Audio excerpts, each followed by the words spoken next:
नमस्कार, सीएनबीसी आवाज पर आप एक खास कार्यक्रम देख रहे हैं। हमने इसका नाम रखा है आखिरी दांव।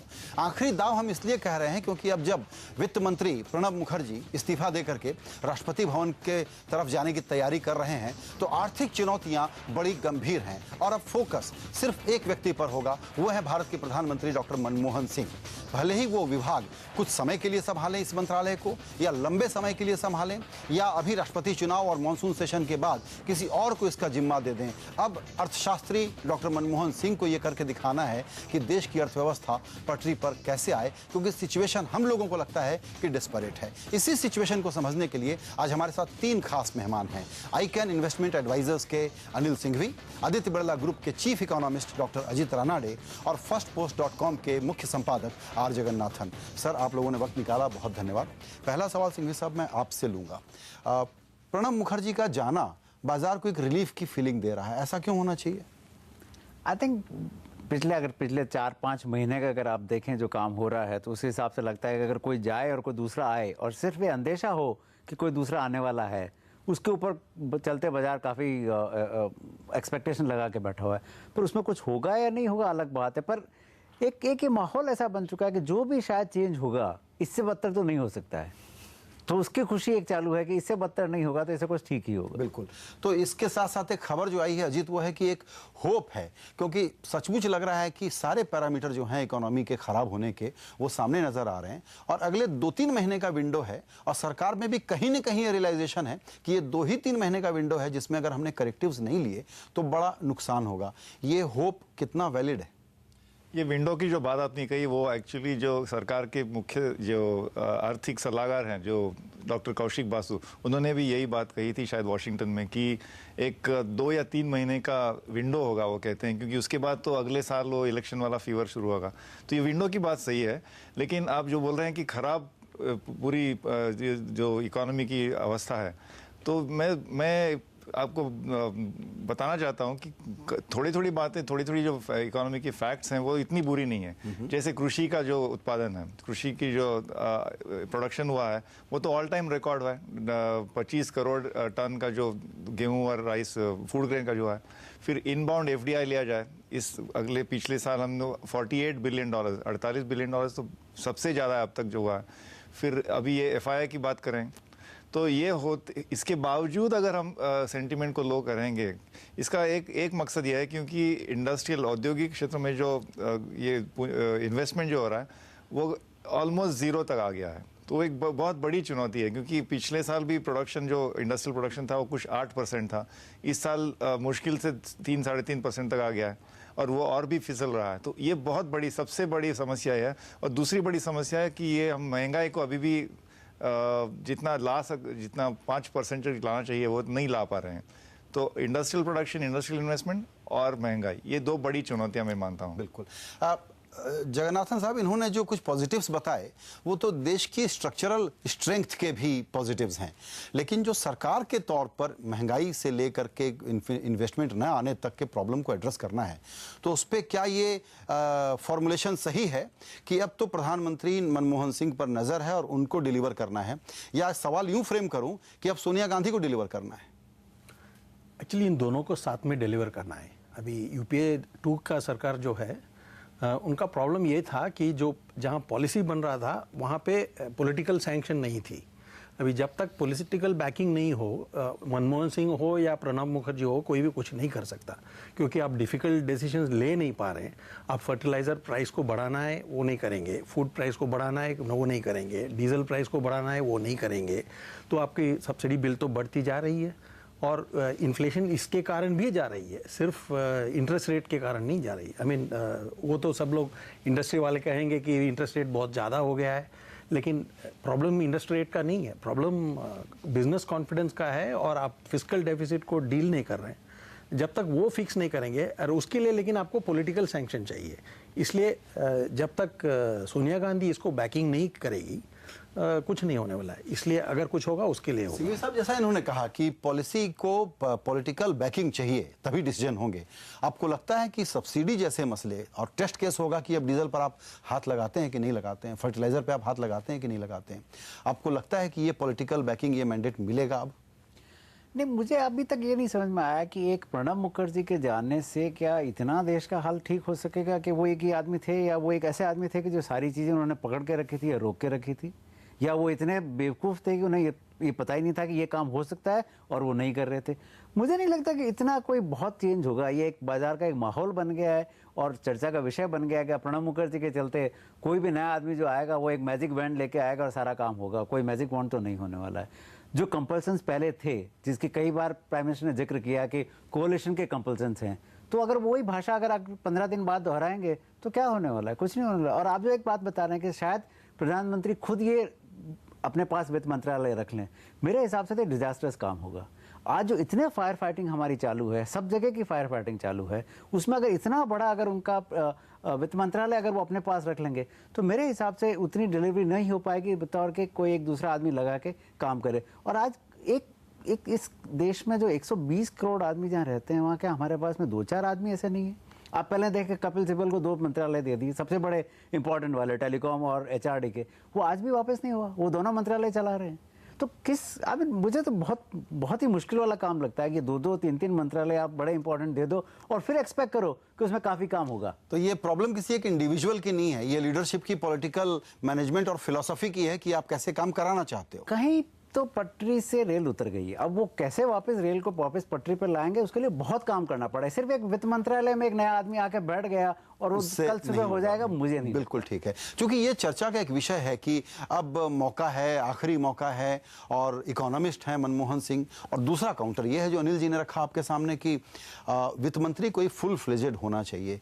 इंडस्ट्री की, इन्वेस्टर्स की, आप अपने जो दोस्तों से बात करते हैं अजीत, जनरल एक्सपेक्टेशन क्या है? आप लोग क्या रिकमेंड करेंगे? नहीं, अभी आप अगर रिफॉर्म्स की बात करेंगे तो उसके पहले ये भी एक डॉक्टर रंगराजन ने भी इसका जिक्र किया था कि एक गवर्नेंस की भी बात होती है।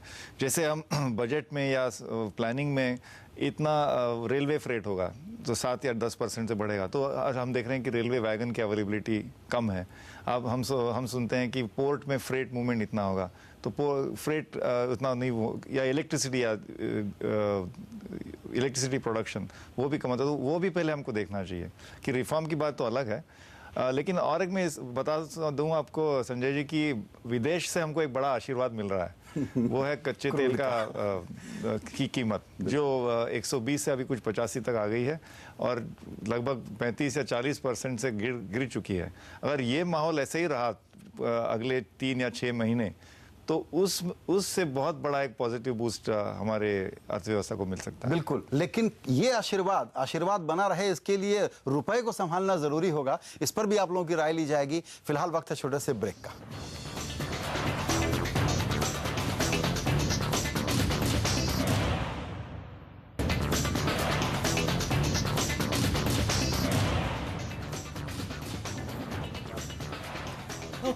CNBC आवाज पर आप देख रहे हैं एक विशेष कार्यक्रम आखिरी दांव, जिसमें हमारे मेहमान हैं अनिल सिंघवी, अजीत रानाडे और आर जगन्नाथन। और हम चर्चा कर रहे हैं कि यह संदर्भ क्यों बन गया है कि जैसे प्रणब मुखर्जी ने कोई कामकाज रोक रखा था और अब अचानक उम्मीद प्रधानमंत्री जी से लगाई जाए कि वो अब सारे जरूरी काम करना शुरू कर देंगे, 2 काम, गवर्नेंस के और रिफॉर्म के।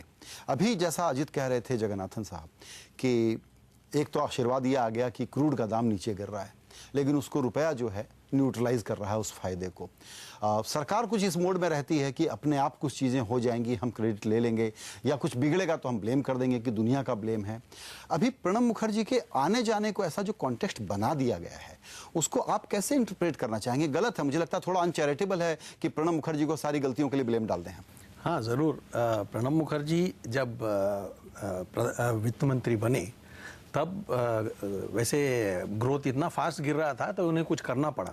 उन्होंने एक्चुअली संभाला और जो उन्होंने जो स्टिमुलस दी उसके कारण ग्रोथ वापस 8.5% पे आ गया था। उन्होंने कुछ संभाला, उसके बाद में फिर यूरो क्राइसिस हुई। लेकिन यहाँ पे प्रॉब्लम जो हुआ कि पॉलिटिकल सपोर्ट नहीं मिली चेंज करने के लिए, उसके कारण उनको वो कुछ संभाल नहीं सके। इसलिए सब ब्लेम उनको देना ठीक नहीं है, क्योंकि ये चिदम्बरम लकी थे फाइनेंस मिनिस्टर कि सारा ग्लोब में बबल इकोनॉमी चल रहा था और उनको बेनिफिट मिला। लेकिन इनका जब चांस आया तो ग्लोब नीचे फिसलते जा रहा था। इसलिए कोई इनको पूरा दोष देना ठीक नहीं है। सिंघवी साहब, आप इसमें क्या जोड़ना चाहेंगे जब ये प्रणब बाबू के कॉन्टेक्स्ट में हम कहते हैं मार्केट खुश है जाने से, जो गलत बात है?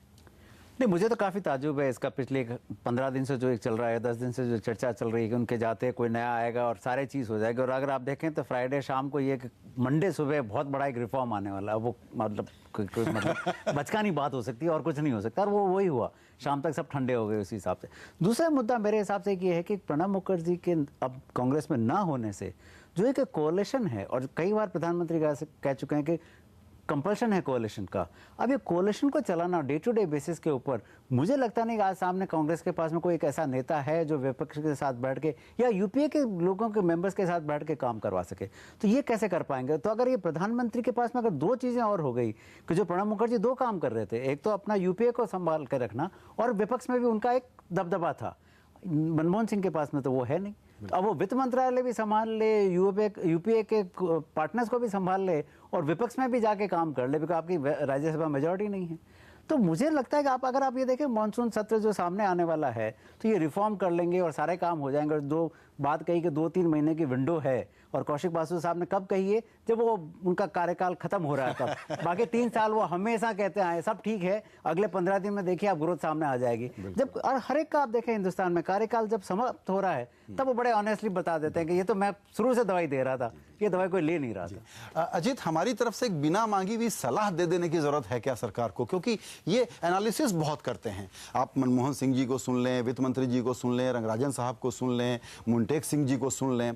अच्छे वाला आंकड़ा कि जीडीपी को बढ़ा के बताना, इन्फ्लेशन को घटा के बताना, इसको बंद करना चाहिए। एज एन इकोनॉमिस्ट आपके लिए बड़ा वरी होता होगा कि एक क्रेडिबल बात करिए, एक वो आंकड़ा देकर के बात करिए जिसको देख करके लगे कि आप जो कह रहे हैं वैसा ही होगा और लोग अपने फैसले उस पर बेस कर सकें। आप आज की तारीख में क्या क्या वो बातें देखना चाहोगे? कोई भी वित्त मंत्रालय कोई संभाले, अभी संभाले, 2 महीने के बाद संभाले, कि ये 2-4 चीजें नहीं की तो आप निराश होंगे? नहीं, इसलिए मैं कह रहा हूँ कि बड़ी बड़ी जो रिफॉर्म्स हैं, जो पहले हम 91 की बात करें तभी आप इंडस्ट्रियल डी लाइसेंसिंग या फ्रीइंग द रूपी या ट्रेड रिफॉर्म, ये बड़ी बड़ी बातें थी। तो उस हिसाब अगर उसको कंपेयर करें तो आज के ज़माने में ऐसे बड़ी बड़ी बिग टिकट जिसको बोलते हैं, ऐसे कोई रिफॉर्म वाली बात नहीं है। हो गए अगर आप पूछेंगे 2-3 लोगों को तो अलग अलग राय मिलेगी। तो मैं समझता हूँ ये गवर्नेंस, आपने 2 चीज़ें कही, रिफॉर्म्स और गवर्नेंस। तो जो रिफॉर्म्स गवर्नेंस की जो बात है, जो डॉक्टर रंगराजन खुद बोल चुके हैं कि जैसे आप कुछ प्लान करते हैं, एनुअल बजट होता है, रेलवे बजट होता है, प्लानिंग कमीशन के जो होते हैं, जो आपके आंकड़े होते हैं, तो हम उसको पहुंच क्यों नहीं पाते? पहले तो होता था कि हम इलेक्ट्रिसिटी का जो प्लानिंग करते थे उसकी 50% भी नहीं पहुंच पाते। तो एटलीस्ट वो जो गैप है वो मेरे ख्याल से गवर्नेंस की बात है, जो मैंने कही।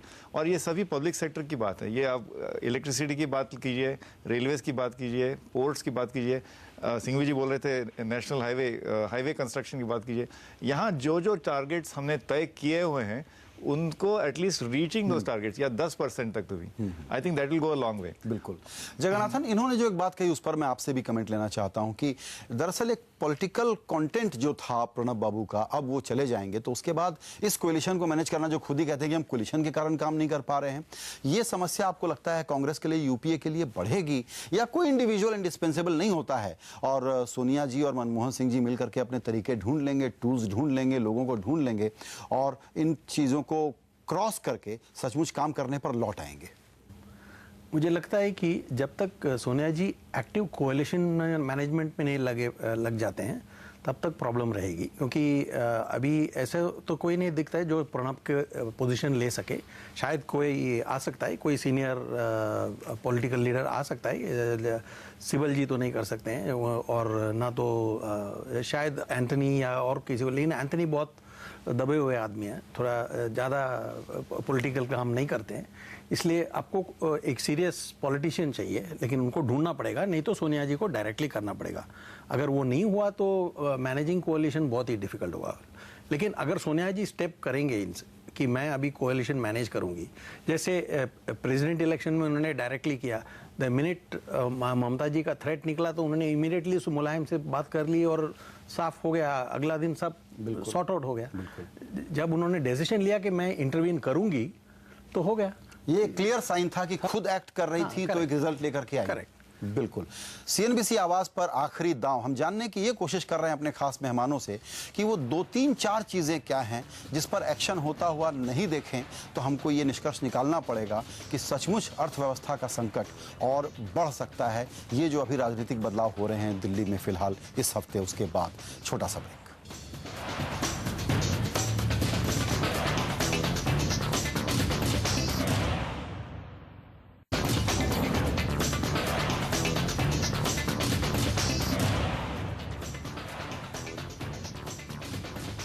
सीएनबीसी आवाज पर बातचीत हो रही है कि अब प्रणब बाबू के वित्त मंत्रालय से इस्तीफा दे देने के बाद, क्योंकि वो राष्ट्रपति भवन जा रहे हैं, अब देश के आर्थिक मोर्चे पर किस तरह के कामों की उम्मीद हम लगा के रखें जो जरूरी काम है। सिंघवी साहब, आपसे एक रिकमेंडेशन मांगी जाए कि क्या वो 2-3 बड़े काम जो हम सुनते रहते हैं कि एक सिग्नल दीजिए, फॉरेन कैपिटल आप लाना चाहते हैं तो एफडीआई रिटेल कर दीजिए, डीजल फर्टिलाइजर सब्सिडी पर आप हाथ लगा करके कहिए कि आप काटेंगे, वरना सारा नेगेटिव सिग्नल जाएगा, टिंकरिंग के 50 काम और कर लीजिए, उसका कोई फायदा नहीं है। वो 2-3-4 चीजें आप क्या रिकमेंड करेंगे? संजय जी, आप बिल्कुल ठीक कह रहे हैं। जैसे एफडीआई रिटेल में, और जैसे राणा साहब ने बताया कि हमारा 250 मिलियन टन इस बार खाद्य उत्पादन है। अब आप पर देखें कितना सड़ रहा है। क्यों सड़ रहा है? बिकॉज हमारे पास में आज जो भी मैकेनिज्म है स्टोरेज का और डिस्ट्रीब्यूशन का, वो इतना खराब है। अगर एक्सपोर्ट भी करें तो सरकार को लॉस होगा। आई मीन, आप, ये तो हंसी की बात होगी दोनों तरफ में। इसका चलते उद्देश्य क्या है कि एक फार्मर प्रोड्यूस कर रहा है और एक कंज्यूमर के पास आना चाहिए विद मिनिमल कॉस्ट। और उसमें अगर कोई एफडीआई आता है, कोई एक नया, दोनों आता है, उसमें पैसा भी आएगा, टेक्नोलॉजी आएगी।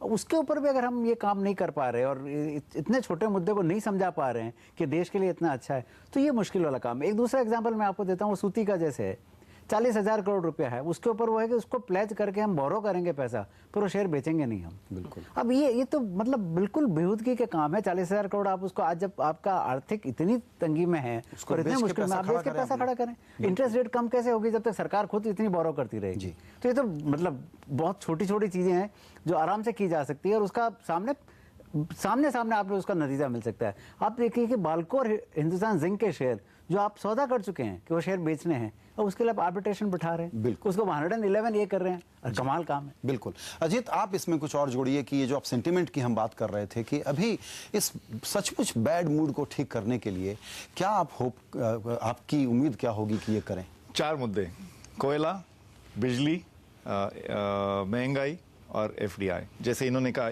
सिर्फ एक सिग्नल एफडीआई के लिए। एफडीआई में इतना नहीं मानता कि एक खाली सिग्नल की बात है, क्योंकि इसी साल हमको 48 बिलियन आ चुके हैं। लेकिन कोयले का प्रोडक्शन, बिजली का प्रोडक्शन और महंगाई, कोयला, बिजली, फूड डिस्ट्रीब्यूशन, ये सब ऐसे प्रॉब्लम है जो पॉलिटिकली आप देखें तो ये लॉन्ग हॉल है। कब बनाएंगे, कब करेंगे, डिलीवर नहीं होगा, माहौल ठीक जल्दी करना है, चुनाव में जल्दी जीत के आना है। ऐसे में जो एक पॉलिटिकल एस्टेब्लिशमेंट होता है वो कुछ क्विक फिक्स सॉल्यूशन भी ढूंढता है। वो क्या होगा? वो क्विक फिक्स यही बात है कि आप डिसाइसिवली, अभी कोर लिंकेज की बात है, बहुत सारे डिसीजन पेंडिंग हैं, बहुत सारे बड़े बड़े प्रोजेक्ट्स की क्लियरेंसेस बाकी हैं, तो वो भी एक क्विक फिक्स नहीं, लेकिन वो जो एक सिग्नल जाएगा कि अभी डिसीजन आ रहे हैं। क्विक फिक्स मैं नहीं समझता कि दैट इज रिक्वायर्ड। बिल्कुल। जगन्नाथन साहब, आपसे ये मैं समझना चाहूंगा, जो चर्चा होती है कि इसके लिए इस मंत्री को जिम्मेदार ठहरा दो और मनमोहन सिंह बेचारे क्या करेंगे, उनको तो पूछना पड़ता है। दरअसल इस सरकार की एस्टेब्लिशमेंट की धुरी तो एक है जिसका नाम है कांग्रेस अध्यक्ष सोनिया गांधी, लेकिन दरअसल ये 4 पिलर्स पे चले। एक तरफ सरकार देखने का काम ऐसा माना जाता है कि मनमोहन सिंह जी का था, parliamentary affairs coalition management Pranab बाबू का था, और पार्टी अफेयर्स में सोनिया जी और राहुल दो एक तरीके के पावर सेंटर बनकर के उभरे। तो 4 लोगों के बीच में तालमेल या कोऑर्डिनेशन नहीं था, और ये सारा सेल्फ डिफीटिंग या सुइसाइडल पॉलिटिकली तो सोनिया गांधी के लिए हो रहा है, कांग्रेस के लिए हो रहा है। आपको कोई साइन आप ऐसा पढ़ते हैं कि अब इस बदलाव के कॉन्टेक्स्ट में इसको कोई चेंज करने की बात है? ये तो सब सोनिया गांधी के हाथ में है। अगर वो चाहें तो अभी सिर्फ 2 पिलर की ज़रूरत है। एक तो प्राइम मिनिस्टर और सोनिया गांधी अगर एक साथ में चलें कि ये नेक्स्ट 3 महीने में ये सब करना है तो हो जाएगा। उसके बाद में आप इलेक्शन को के लिए जो करना है आप कर सकते हैं। लेकिन अगर ये 2 साथ में हों तो बहुत कुछ automatically will fall into place. अभी जब तक ये डिसीजन नहीं होता है कि आप बातचीत मत कीजिए, आप कुछ जो करना है कि ये मैं पार्टी के संभालूंगी, ऐसे नहीं होगा। साथ में उनको डिसीजन लेना पड़ेगा। अगर ये डिसीजन उन्होंने ले ली तो सरकार के लिए अच्छा है, नहीं तो you don't need 4 pivots, 2 are good enough. बिल्कुल। तो अभी माहौल ऐसा है और आपने मेहमानों से बहुत ही खुली चर्चा सुनी, जिसमें यह है कि आखिरी दांव में यह नहीं हो सकता कि मनमोहन सिंह कर लेंगे या नहीं कर लेंगे। अभी का जो माहौल है उसमें जवाब 50-50 है, क्योंकि सरकार ने पिछले दिनों में हमको बहुत नाउमीदी का शिकार बनाया है। लेकिन अब अगर तत्काल कुछ संकेत नहीं आए तो आने वाले दिनों में राज्य के जो चुनाव हैं और उसके बाद फिर पॉपुलिस्ट मूड शुरू हो जाएगा, क्योंकि लोकसभा जीतने का काम करना होगा। ऐसे में महंगाई और FDI और लैंड एक्विजिशन और सब्सिडी पर हमला, ये 3-4 ऐसे काम हैं जिनकी कसौटियों पर पूरा देश और दुनिया यूपीए सरकार को आंकेगी। नमस्कार।